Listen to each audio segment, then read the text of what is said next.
me here on my YouTube channel for another jazz guitar lesson.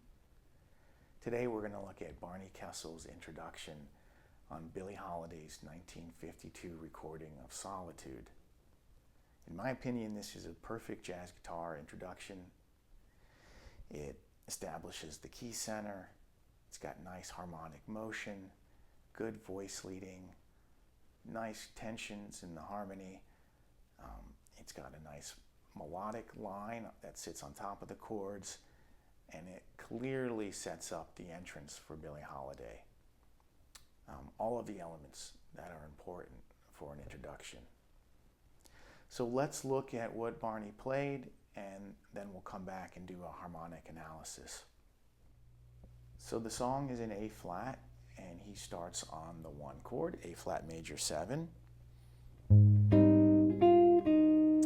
And he does a little bit of a syncopation where he actually plays the bass note first on the end of 4. 1, 2, 3, 4. And he puts a melody on the top of the chord, the melody being E flat to F, back to E flat. Right, so I have A flat, G, C, E flat.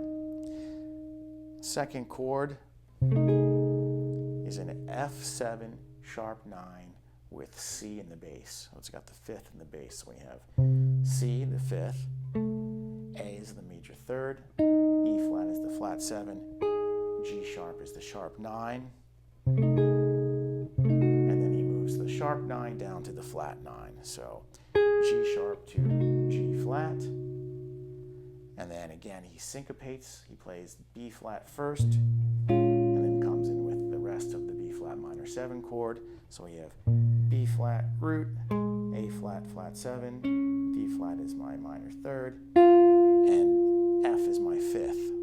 So, and then he comes back to that melodic idea that he did on the first chord, where he plays the 5th of the chord up to the 6th and back to the 5th. Right? So far we have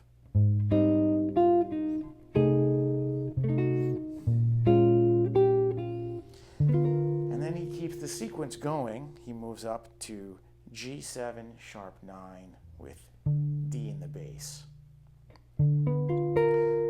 Moves from the sharp 9, which is A sharp, to the flat 9, which is A flat.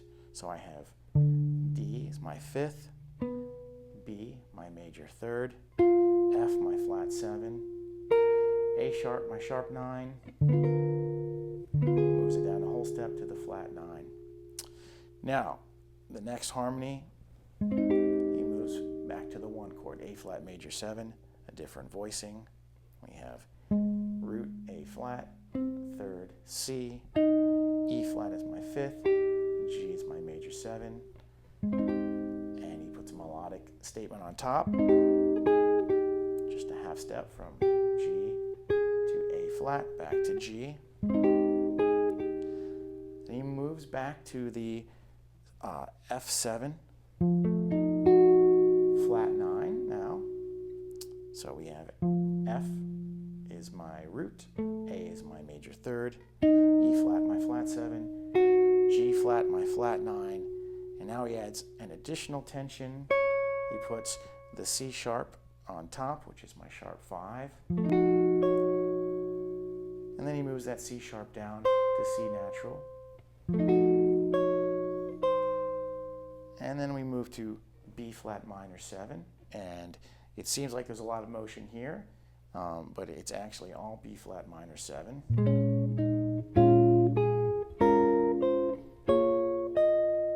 So I have B flat, A flat, and D flat, my root, flat 7, 3rd, moving to my 4th or 11th. Then I come back and play root, 7th, 3rd, 5th, and then I add the flat 7. So, and then he drops down to a drop 2 voicing of B flat minor 7. So I have flat 7, flat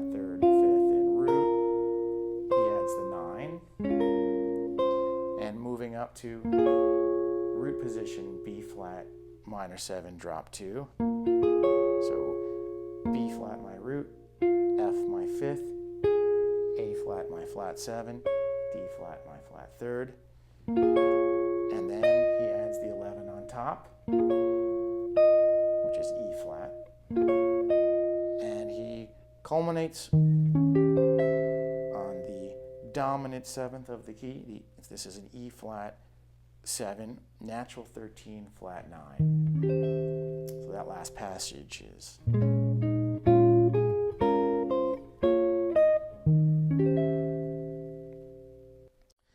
And it is quite obvious at this point that he is done, and it's time for Billie Holiday to come in and start the tune. So let's do a harmonic analysis so we can understand what's going on theoretically here. This introduction is based on a 1-6-2-5 turnaround, very common turnaround and also commonly used as an introduction. So we have the 1 chord, A flat major 7, moving to the 6 dominant. However, he is putting the 5th in the bass, so it's a little bit of a twist. So we have the bass moving up a major 3rd. Right. F7 is the dominant that takes you to the 2, B flat minor 7.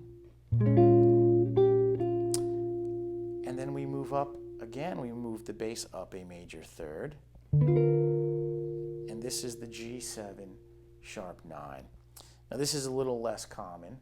Normally in a 1-6-2-5 we would be moving to the E flat 7 at this point, but he does a nice little twist on it. So we are at G7. This is the 7 dominant of the key. Sharp 9 to flat 9. This would normally take you to the 3 chord. He does another twist and he moves back to the 1 chord. And the 1 and the 3 are related, right? The 3 chord is oftentimes a sub for the 1 chord.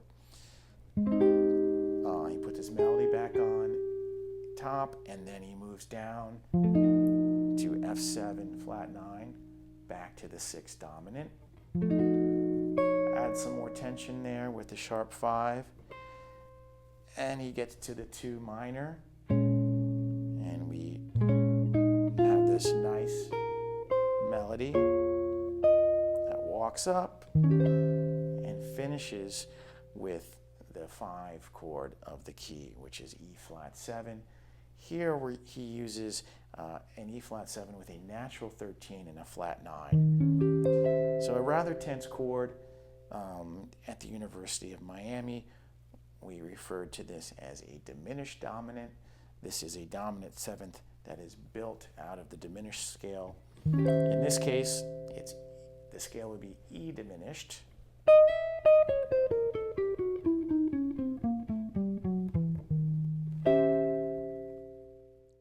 And at that point, the introduction is complete, and he resolves to the 1, and Billie Holiday comes in. I hope you found this lesson useful. There's a PDF on my Patreon page for my subscribers there. Don't forget to subscribe to my YouTube channel so you can stay up to date on all the content I upload here. And I'll see you next time. Thanks.